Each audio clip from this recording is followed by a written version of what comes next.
Where are you in the world right now? Are you in a place that you feel safe? Perhaps you're in a land that you know and love. Maybe it's the only land that you've ever known. How much of that has changed? How much of the policies in the countries that you currently live in have changed in the last few years? How many of those policies changed in the direction of supporting the values that you hold closest to your heart, your everyday life? Especially in these last few years, it seems like more policy, more changes, more shifts in the direction away from the common man into the hands and pockets of the few who happen to know so little about the common life of the average man, woman, and child in the world. They're so deeply disconnected, the rulers of the world, from the average person and the average plight, needs, requirements of us. However, could they properly represent our needs? How can they possibly show up? It's pretty hard to care about something that you do not know even exists. Or if it's so radically different from you, it's, the expression out of sight, out of mind. Well, it's something you can't even understand. Even if it's right in front of your face, it's not really registering. It's like in San Francisco, when you drive past massive amounts of homeless camps on the corners of buildings with multi-million-dollar apartments. It's an odd thing, right? The Teslas and the Mercedes and all the nice cars, and I like nice cars too, no doubt. But they just drive by those homeless camps day after day, and some of them claim that it even makes them feel a little bit better. Gives them a little ego boost, you know? On the really harsh side of the spectrum, humans do have this capacity for desiring hierarchy. And as soon as you get a little ahead, at a little bit of momentum, a little bit of strength or an upper hand over who might be your competition, it's kind of like the dog that rolls over. No, you're the big boy. You can do whatever the F you want. But who gets to that position? Most commonly, it's not just out of necessity because most people in the world, you probably being one of them, are really nice, kind, sweet, considerate, loving, and community driven people. However, those people very rarely end up being the leaders we actually need in the world.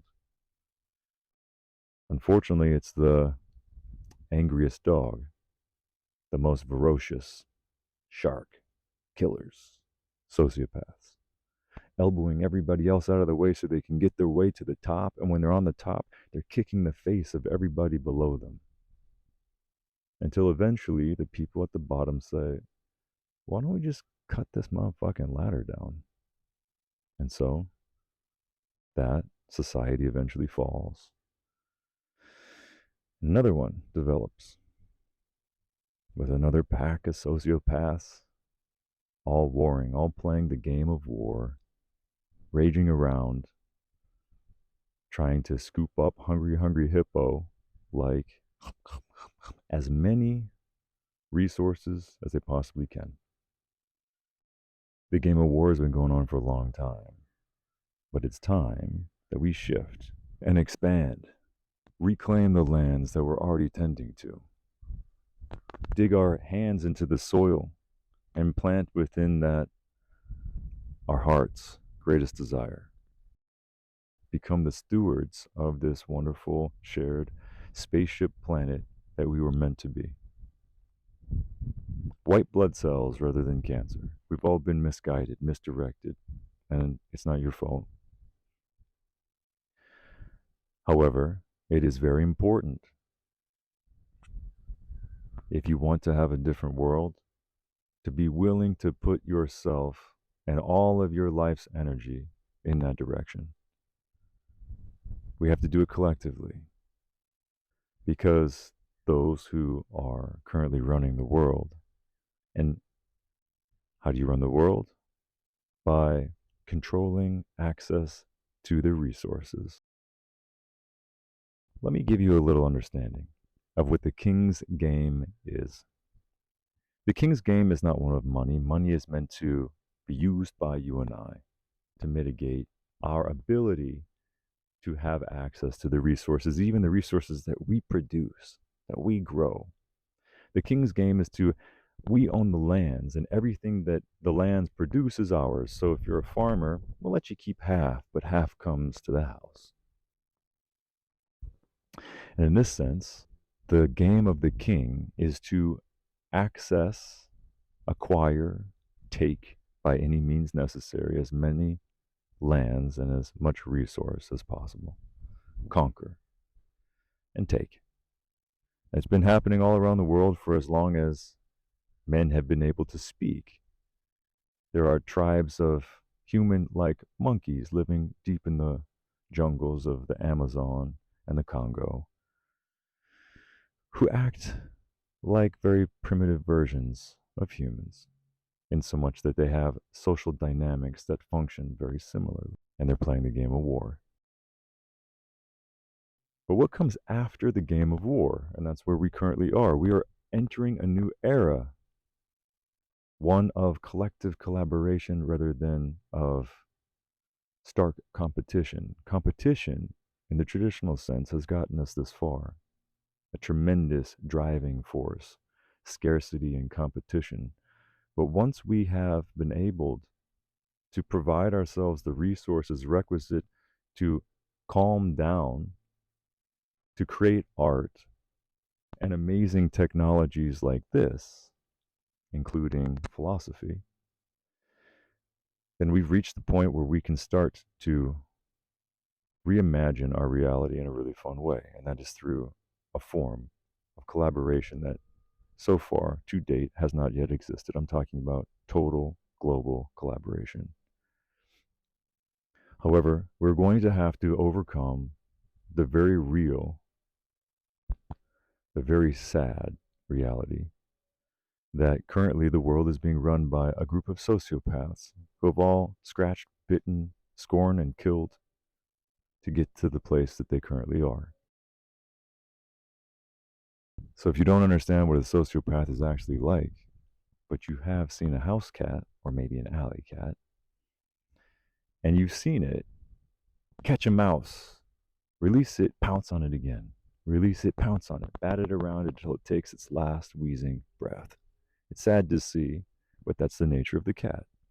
The dopaminergic system in that cat, its reward centers, signal every time that it pounces and catches, release, catch. It's kind of like, why do we like to play sports? Run, sprint, sprint, sprint for the ball. Every time you catch it, you get that little, pop, yes, I got it. Right? Even when you're playing with really close friends, you could be playing with yourself, juggling, whatever it might be, skateboarding, snowboarding. You get that new trick, that new thing, and you feel fantastic, right? Success. That's the way the cat works.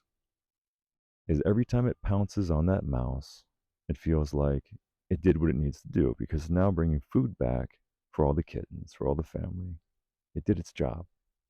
It hunted. Sociopaths are wired very similarly. They're wired in a way where they derive pleasure from other people's pain, from, even if it's not so specific as causing or inflicting physical harm, sometimes it's derived from emotional traumas. They enjoy, they get excited by the prospect of bulldozing over a community of people so they can put whatever they think is better in that area. Pave over the forest for a Walmart. We don't need another Walmart. We do not need another Walmart.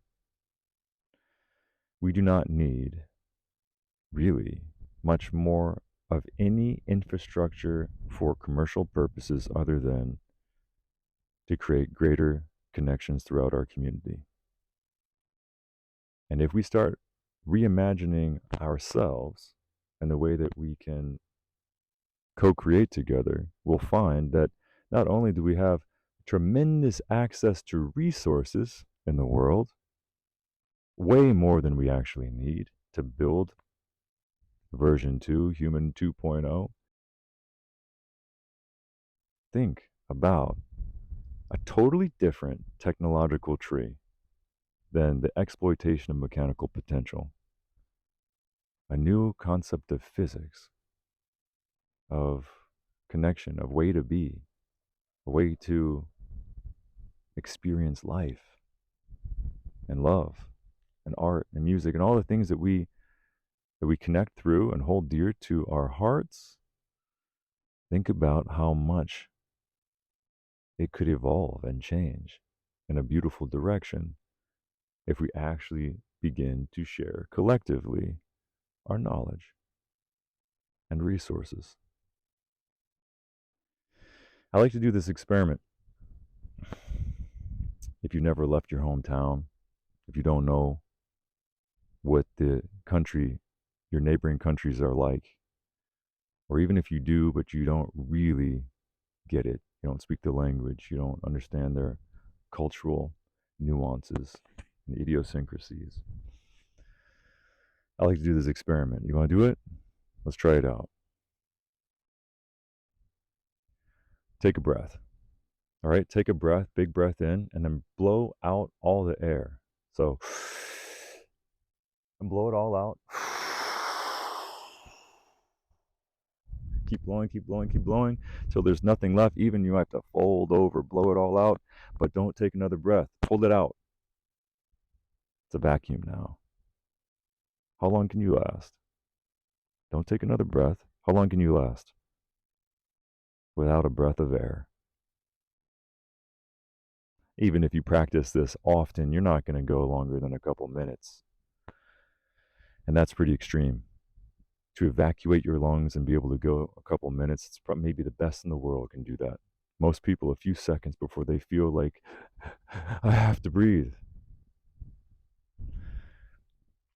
So I'm going to bring in a little bit of the knowledge from the Hawaiian people. Aloha.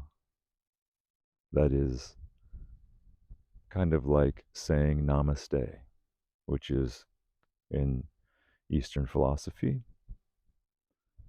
The light within me acknowledges the light within you. It's an extrapolation, but something to that extent. And aloha is the breath. My breath is your breath. It's our breath.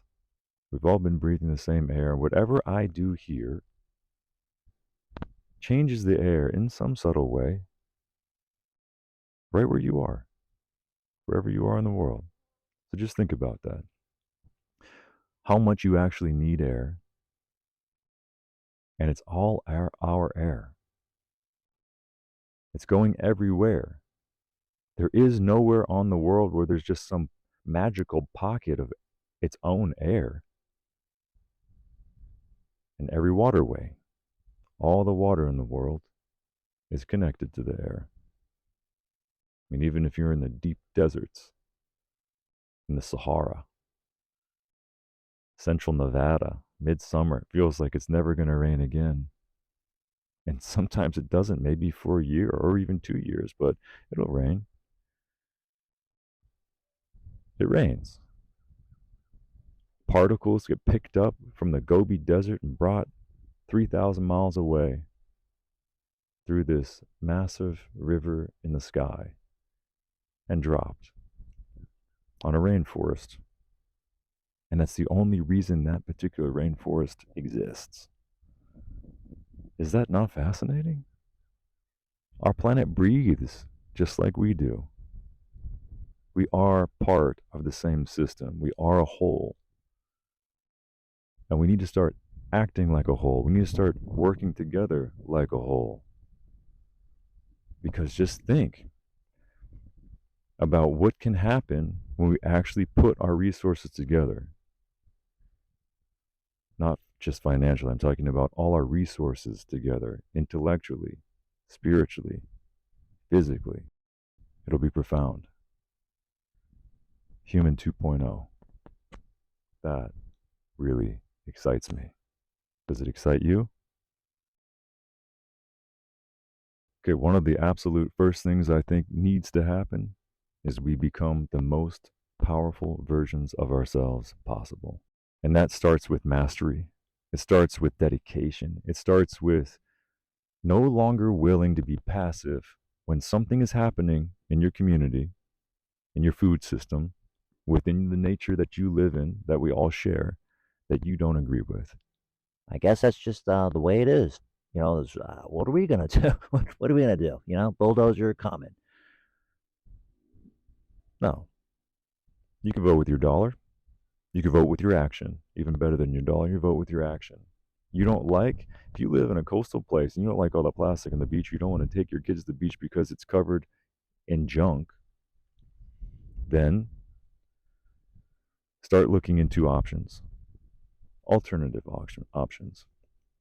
Immediate things you can start to do are reduce your plastic consumption, or be more of a active participant in your community, understanding what people want and need, what's going on, where are the holes, what do we need to do.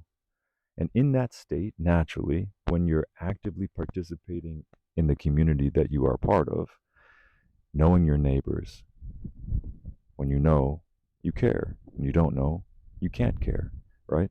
So knowing your neighbors and knowing what the people in your community actually want and need, and then from that, naturally, leaders emerge. Somebody just says, I can do that. I can do that. And they step up. And maybe somebody else is inspired by them and they also step up.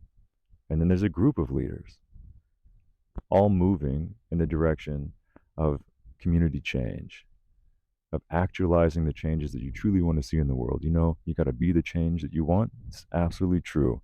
The reason that we aren't is because we've lost our power. How do you take back your power? You have to be fit, healthy, and strong. You can't be sick all the time, eating this crap food. You can't be inundated with all of these toxins, whether it's pharmacologic or otherwise, right? If you're depressed, do something physical about it rather than take a pill.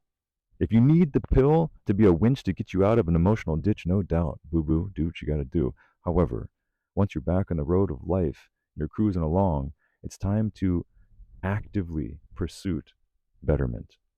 And in that state of true empowerment, when we are free of all the exogenous toxins and we're no longer willing to be passive when things are happening in our community that we do not want or want to be a part of, then we start actualizing the changes that we really need in the world. And it all starts with us as individuals becoming the most powerful versions of ourselves possible. Learn a martial arts, learn a new language, learn a new mathematics or skill or whatever it might be that you've always wanted. Maybe you have a knack at it. Maybe it's not something you're good at, but challenge yourself every day. Maybe every season of your life, give yourself a new thing to do, to master. It takes 5 years, takes 20 years. That's totally fine. But then share it with your community.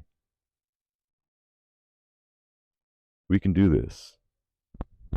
We can actualize the changes that we all want to see in the world. And we have to do this because human consciousness is too special.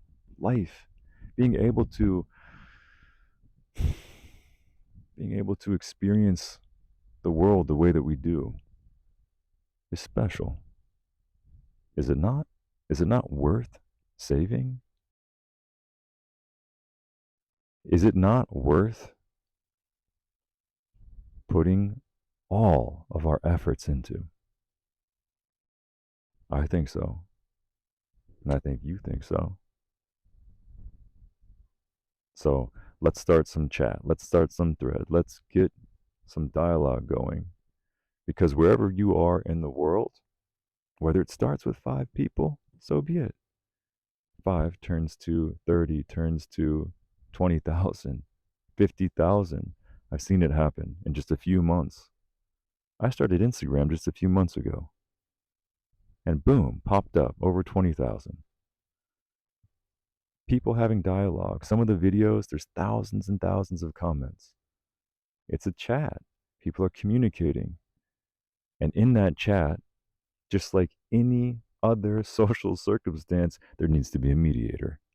There needs to be leaders. We have to be better leaders. If we aren't represented and we don't like what's going on in the world right now, we must become those leaders, right?